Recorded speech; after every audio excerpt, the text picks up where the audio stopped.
The day you gave us, May 14th, 2020. 1 Samuel and chapter 7 is a great chapter. It's one of those chapters where you would conclude it by thinking, this could be it. This could be the time when the nation of Israel really takes off in obedience and a determination to live for the glory of God. This could be a happy ever after story. Alas, it didn't end that way, but I don't want to go there this evening. I really do want to concentrate on 1 Samuel and chapter 7 and see some of the glorious happenings and reach one critical conclusion for us. If you look at the beginning of the chapter, the first 2 verses, you see that the Ark of the Covenant is brought back to the nation. A priest is established and the people are really seeking after God.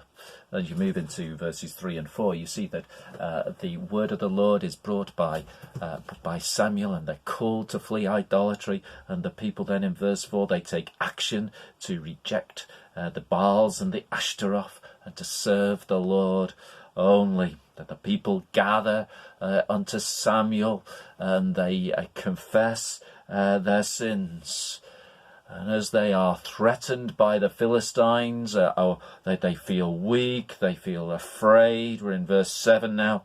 And they again go to Samuel, their leader, the man who brings the word of God, and they want him to be crying out to the Lord. And he brings the offering. Everything that would give indication of worship and a dependence of another on another, so that they can come before God. And as the offering is being offered, a great thundering comes from heaven. The Lord intervenes, and the Philistines are thrown into confusion, and the Israelites work out a great victory in that day.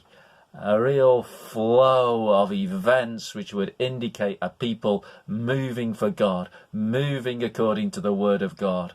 What a great time it was. And then in verse 12 we read, And Samuel took a stone and set it up between Mizpah and Shen, and called its name Ebenezer, for he said, Till now the Lord has helped us. He took a stone. He took this article, which would be an indication to him and to others about how God had worked. He made a point of making a permanent reminder about the workings of God. Now, it's a good thing for us to think about that. I think it is, because Satan very often reminds us, or put it in our minds, that God does nothing. He's never done anything for us, and it's all hopeless seeking God and living for him. But we need to take opportunity when we know that the Lord has worked, really worked to do things, to actually write it down, to put a plaque on the wall even, some way of recording these things. The Lord has done this. Samuel took a stone. Perhaps you put it on your phone so that it comes up on a rotating basis, so that we really do remember that the Lord does work. And we have some actual reminder of it. We've written it down or recorded it in some way, or we are taken to remember the Lord's working. So let's be thinking about our own Ebenezer stones, which we can have, that will benefit us in our spiritual walk. That's the day you gave us, May 14th, 2020.